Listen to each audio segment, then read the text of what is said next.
What's the big deal about Tulsa? What makes Tulsa significant than any other city? Well, you've come to a place where not only a terrorist attack occurred, but that terrorist attack, there was no justice that followed that terrorist attack.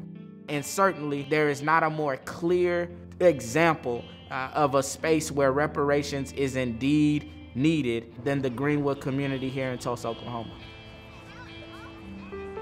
The whole world is watching Tulsa, right? What happened in Greenwood is being made known all over the world. In June 2020, Human Rights Watch went to Tulsa, Oklahoma to support our community partners and to celebrate Juneteenth, which marks the day enslaved people were declared free in the U.S. The event was held in Tulsa's historic Greenwood district, the home of what was once a thriving, wealthy Black community. Greenwood was destroyed in 1921 in one of the worst cases of racial violence in the history of the U.S. I stand here today only because of the resolve of my ancestors, the unrelinquishing strength of my Tulsa family and friends, and the possibilities that we can break from the chains of injustice. I was born here in Tulsa. My parents were patrons of Mount Zion, which is often pictured in smoldering flames as a result of the targeted and vile racist destruction of the 1921 Tulsa Race Massacre.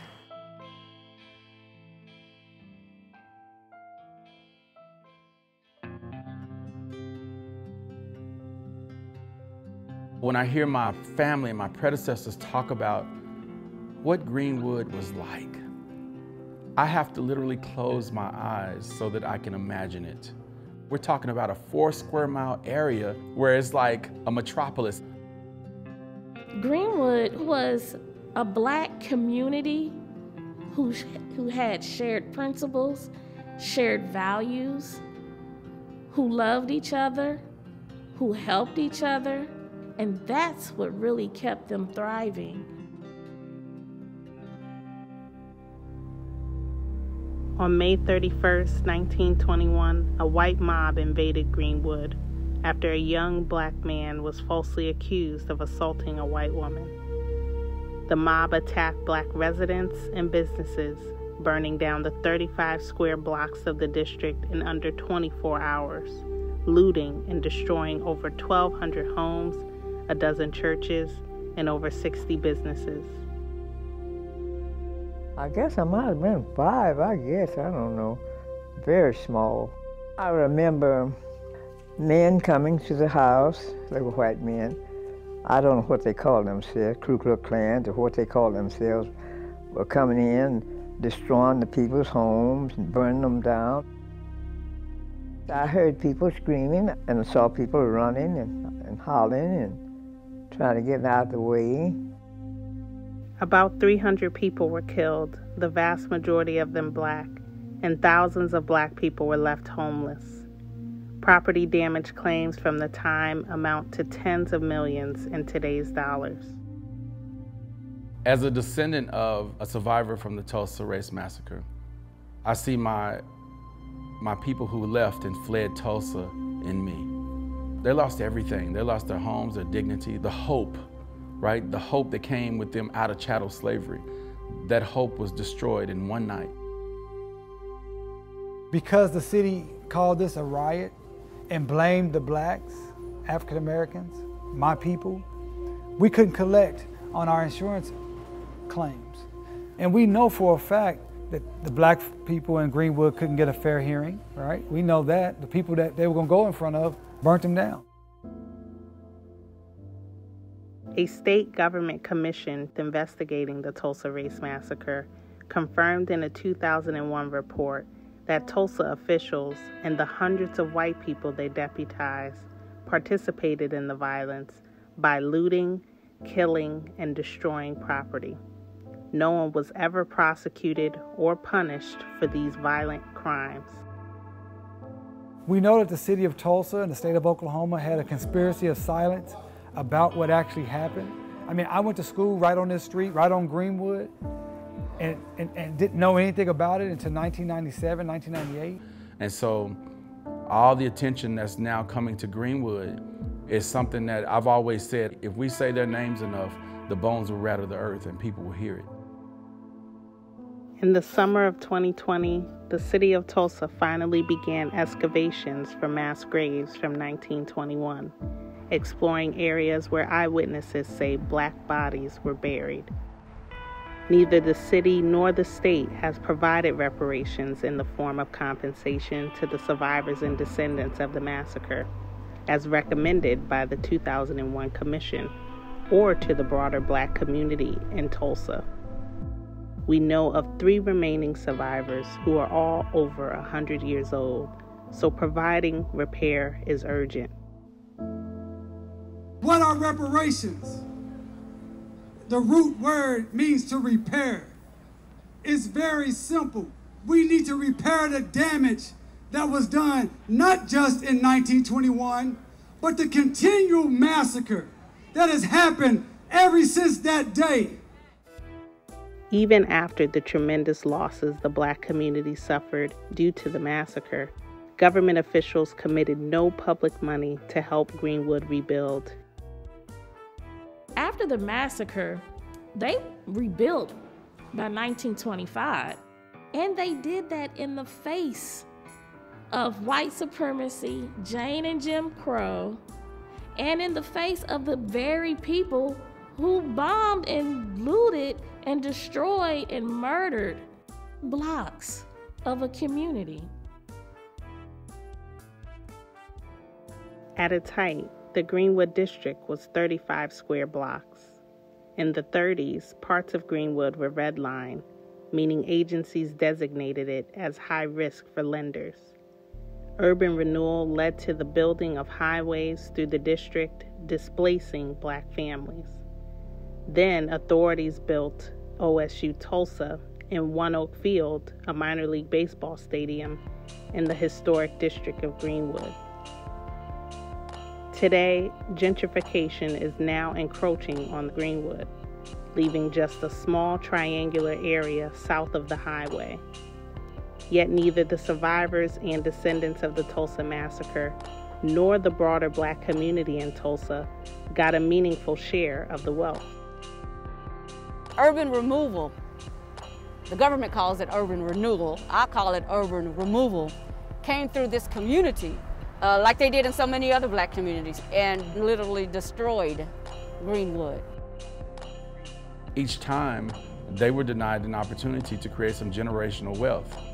And so our families don't know the same generational wealth that they knew in Greenwood. 100 years after the Tulsa Race Massacre, the city remains highly segregated, with most Black people living in North Tulsa.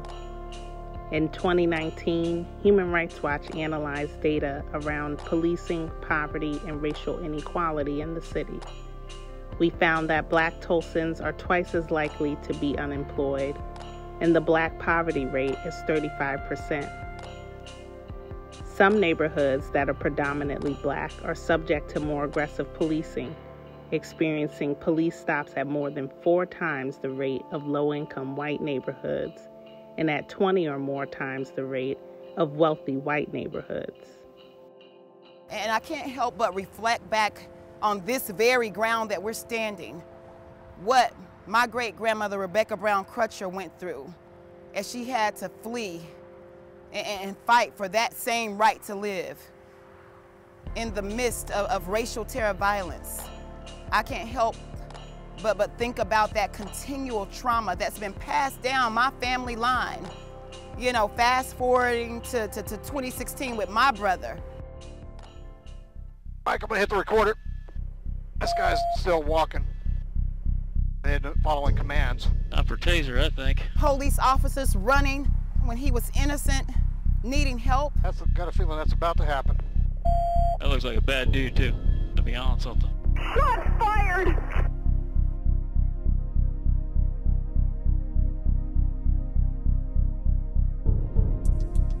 We're still fighting to run outside. We're still fighting just to sit on our sofa and eat ice cream or play video games with our nephew or bird watch. Our outside isn't free. We're fighting just to be black in America. And I believe that Tulsa is the microcosm of a broader issue that we're facing all over this nation. And if we can get it right here, I believe we could get it right everywhere.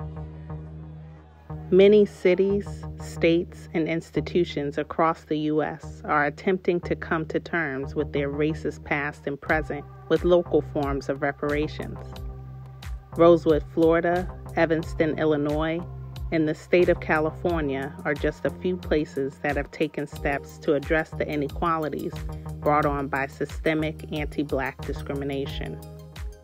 Human Rights Watch has long been supportive of reparations by the federal government to account for the brutality of slavery and subsequent racist laws and institutions.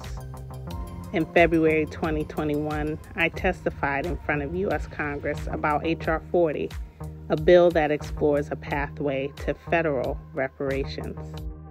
If racial justice is ever to be achieved, repair needs to be a part of the equation.